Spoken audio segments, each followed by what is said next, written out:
সংসারের যখন একটা প্রয়োজনীয় জিনিস নিজের পছন্দ মতো ঘরে আনা হয় তখন কিন্তু খুশিতে মন আত্মহারা হয়ে যায়। আর এই জিনিসটা কিনতে গিয়ে হাজব্যান্ড ওয়াইফের ভিতরে কিন্তু অনেক মনোমালিন্য হয়, মতের অমিল হয়, তাকে বুঝিয়ে কিনা। এভাবেই কিন্তু আমরা যারা মধ্যবিত্ত আছি স্বাদ এবং সাধ্য দুইটা মিলিয়ে ব্যালেন্স করে শখগুলো আমাদের পূরণ করতে হয়। আসসালামু আলাইকুম, সবাই কেমন আছেন? আশা করছি সবাই ভালো আছেন। যেটা বলেছিলাম, আজকে প্রায় 16 বছর শেষে 17তে পড়েছে আমাদের বিয়ের লাইফ। সেই ছোট্ট সংসার থেকে আজ পর্যন্ত প্রত্যেকটা জিনিস কিন্তু আমরা খুব কষ্ট করেই কিনেছি। আস্তে আস্তে আমাদের শখ প্লাস স্বাদ এবং সাধ্য দুইটাকে ব্যালেন্স করতে অনেক সময় আমার হাজব্যান্ডের সাথে আমার মতের অমিল হতো, বাজেটের মিল হতো না, বা তাকে পটানোর বিষয় সব কিছু মিলিয়ে লাস্ট পর্যন্ত সবসময় আমার কথাটাই রাইট মানতে হয়েছে কারণ আমি আমার সংসারের প্রত্যেকটা জিনিস কেনার ব্যাপারে খুব চুজি, এবং সেটা এমন হতে হবে আর কারো বাসায় অ্যাভেলেবেল থাকবে না, থাকবে কিন্তু কমন থাকবে না। তো যাই হোক, আমার ফ্রিজটা কিন্তু নষ্ট হয়ে গেছে, আগের ফ্রিজটা। তো ওইটা ঠিক করা যেত, কিন্তু মাহিদিরা বহুত করে সেটা বিক্রি করে ফেলছে।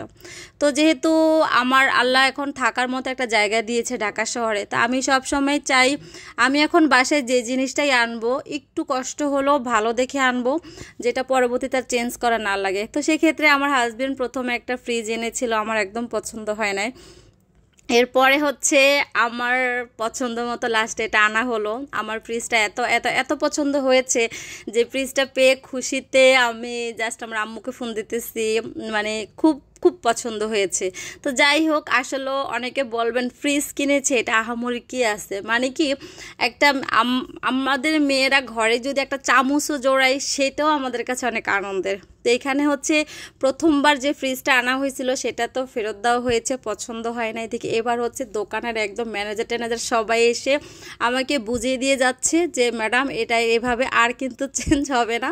তো আমার বাসার সাথে একদম টাইলসের সাথে সব কিছুর সাথে ফ্রিজটা এত সুন্দর হয়েছে, আর কালারটাও আমার অনেক পছন্দ হয়েছে। তো আমার খেয়াল ইনশাল্লাহ আল্লাহ যদি আবার করে, আমার রান্নাঘরের এখন যে কালারটা আছে ওটাকে চেঞ্জ করে ফ্রিজের এই দুইটা কালার করব। সামনাসামনি ফ্রিজটা আরও অনেক সুন্দর, নর্মালটা আরও অনেক বড়, যেটা ভিডিওতে দেখা যাচ্ছে না। তো এইদিকে হচ্ছে ফ্রিজটাকে এনে তারপরে চিন্তা করলাম একসাথে রেক্সিন বিছিয়ে তারপরে এটাকে অন করব। তো আমার হাজব্যান্ডকে বললাম তুমি নিয়ে আসো, সে বলল যে আমি এবার আর এই রিক্স নিতে চাচ্ছি না, তোমার জিনিস তুমি গিয়ে নিয়ে আসো। পরে দুইজনে গিয়ে এনে রাত্রেবেলা গুছিয়ে গেছি, তারপর রাখলাম। আসলে একটা সংসার যখন শুরু করি তখন কিন্তু কিছুই ছিল না।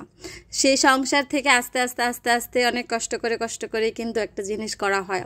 যেহেতু আমার হাজব্যান্ড অনেক বেশি বড় লোক না, অনেক আহামরি টাকা না, তো আমাদের সমস্ত শখ আহ্লাদ ইচ্ছা সব কিছু তার বাজেটের বাইরে যখন চলে যায় সেটা কিন্তু আবার আমি মেনটেন করি, ঠিক আছে। তো যাই হোক, আলহামদুলিল্লাহ আমার হাজব্যান্ডকে অসংখ্য ধন্যবাদ আমার পছন্দের এই ফ্রিজটা এনে দেওয়ার জন্য।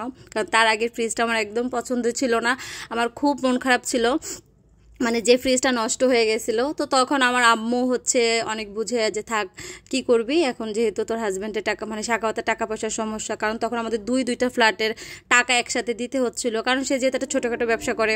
তো সেই ক্ষেত্রে তখন আমি নিয়েছিলাম। তো যাই হোক, এবার ফ্রিজটা আমার খুব পছন্দ হয়েছে, আমি অনেক খুশি।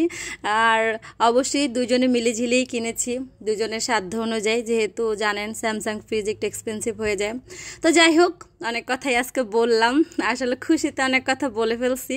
আমরা মেয়েরা কিন্তু ঘরে একটা নতুন কিছু আনলে এত খুশি, আর আমার তো বারবার দেখতে ইচ্ছা করে কিছু কেনাকাটার পরে, আমার 3 পিস বা অন্য কিছুর প্রতি এত ঝোঁক না, আমার ঘরের জিনিসের প্রতি অনেক। আমি খুবই সাংসারিক একটা মেয়ে, স্বামী সন্তান সংসার গুছানো, বিয়ের পর থেকে এই জিনিসটাই আমার লাইফের সবচেয়ে বেশি প্রায়োরিটি। যেমন আমি আমার বরকে ছাড়া থাকতে পারি না, আমার সংসার ছাড়া থাকতে পারি না, আমি সব কিছু ছাড়া থাকতে পারি। এই দুইটা জিনিস আমার লাইফে মোস্ট ইম্পর্ট্যান্ট।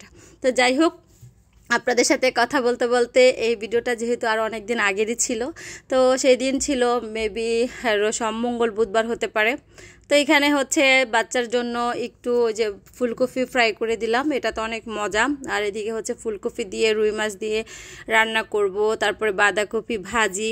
আর আসলে আমি ওই দিন ফ্রিজটা আনবে খুশিতে, তার আগে কিন্তু দেখেছেন আমি আর আমার ভাই গিয়ে চয়েস করে রেখে আসছিলাম, যেহেতু মাহিদির আব্বু তখন বাসায় ছিল না। তো বললো যে তোমরা গিয়ে চয়েস করে নিয়ে দেখে আসো। তো দুইটা হয়েছিল, লাস্টে এটাই নিয়ে আসলাম। কেমন হয়েছে বলবেন। আসসালামু আলাইকুম।